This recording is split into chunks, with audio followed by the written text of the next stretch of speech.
Oke, sekarang jalan lagi dari stasiun bus yang pertama. Sekarang dari library ya.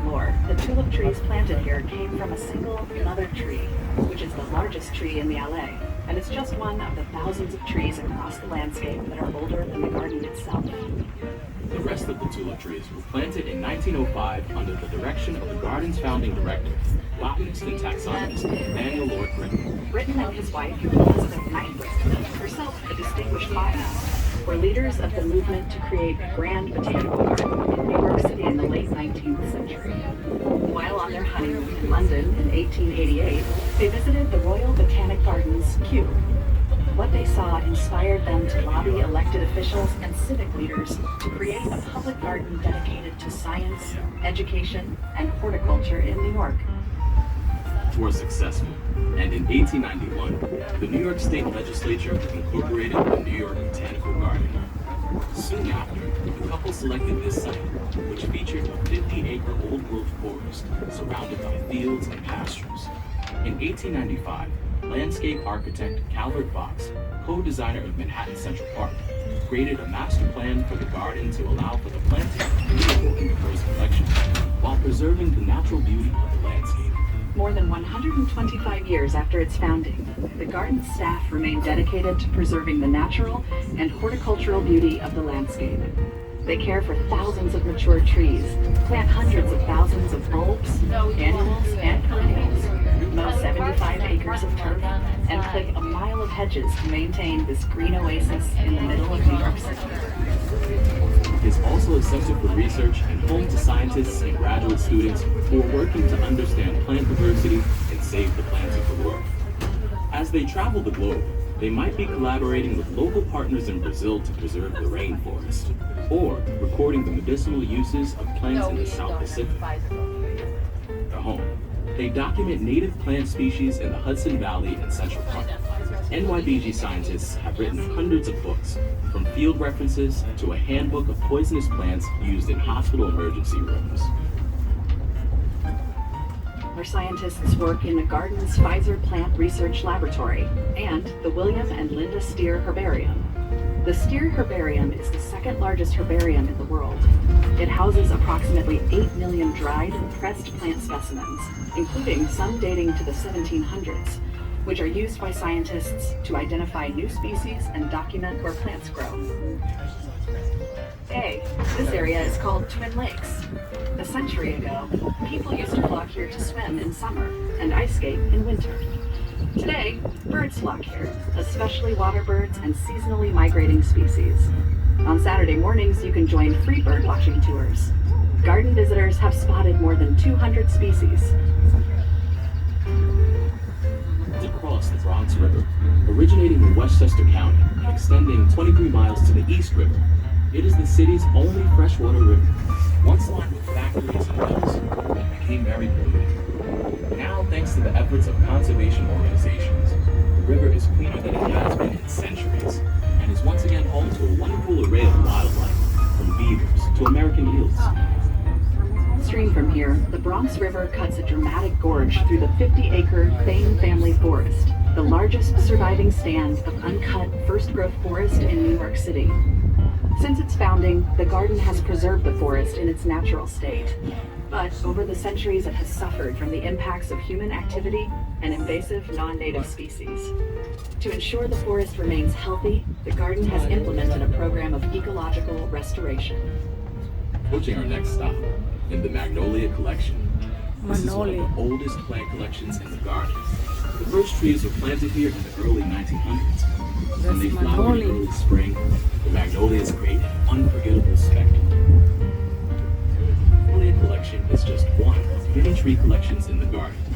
More than 30,000 trees, ranging from centuries-old titans to newly planted saplings, grow across the landscape. We're now passing through the oak collection, which includes oaks from Europe, Asia, and North America. Oaks are among the most economically and ecologically important trees in the world. The wood is used to build fine furniture and flying nests. Deer, chipmunks, rabbits, squirrels, and many other mammals feast on the acorns. The leaves are an important source of food for the caterpillars and other insects that in turn are consumed by the many birds found in the garden. The living plant collections serve the garden's mission as a museum of plants. Scientists and students use these collections to learn about the diversity and adaptability of the plant kingdom. You can visit throughout the year and observe how different species and cultivated varieties change with the seasons.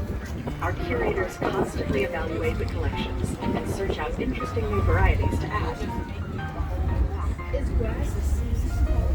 Just about to pass the green zone at the top of the hill on side A. That's the home of the Green Materials Recycling Center, funded by generous public and private donors. It's where we compost all the leaves, grass clippings, spent flowers, and other material generated as we care for the garden. We use the compost we create to improve our soil and feed our plants, which helps to reduce the amount of chemical fertilizers needed to help our plants thrive. On the same hill on side A is the East Gate.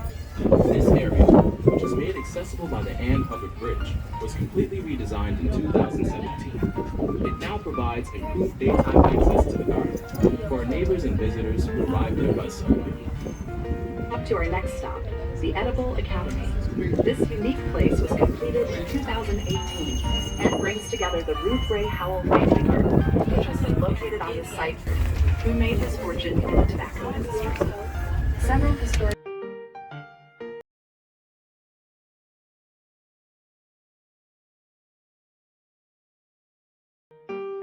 of the garden grounds, Sekarang taking naik about 30 tram. minutes, which overview of the garden's collections and activities that support our mission to study, showcase, and save the plants of the world. Along the way, we will point out important and interesting plants, trees, buildings, and landmarks, as well as discuss the history and other features of the garden. I encourage you to hop off at any of the tram stops and explore on your own.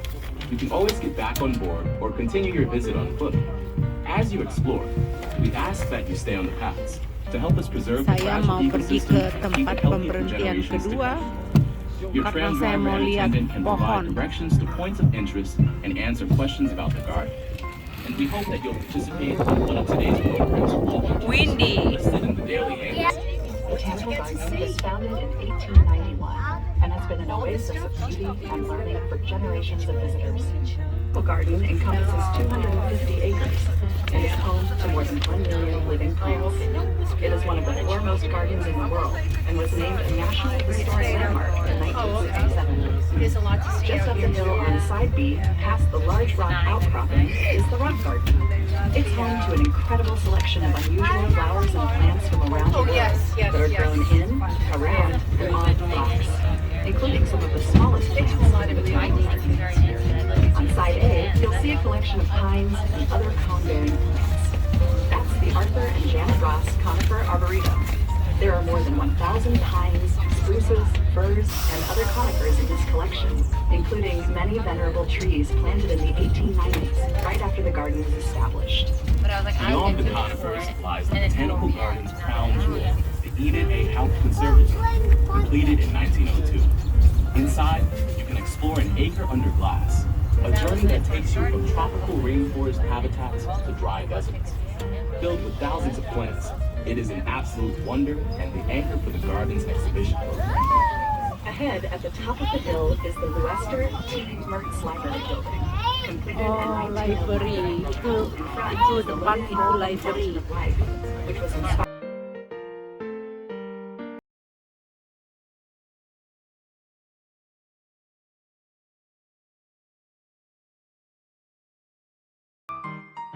Saya baru selesai melihat bunga anggrek.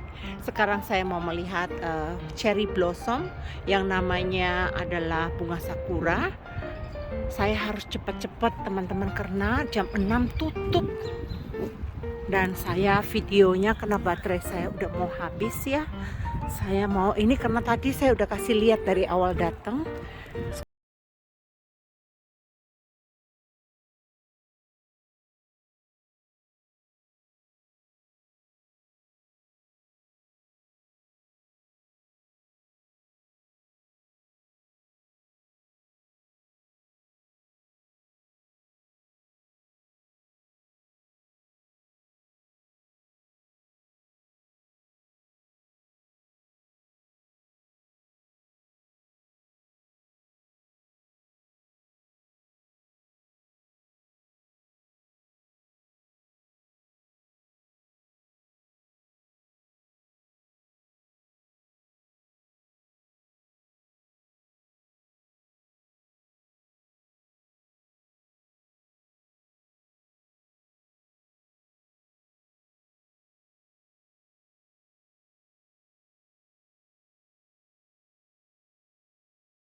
Oh iya, itu busnya.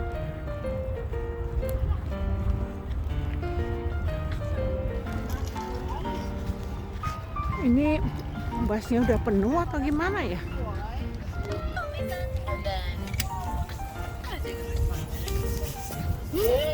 Can I sit there? Sure. Go ahead. Then there was a list from the cleaner that when you read it, you're like, why are we giving this to who just didn't we use it to towel and then fold it. You can get on and off. Right. Now will they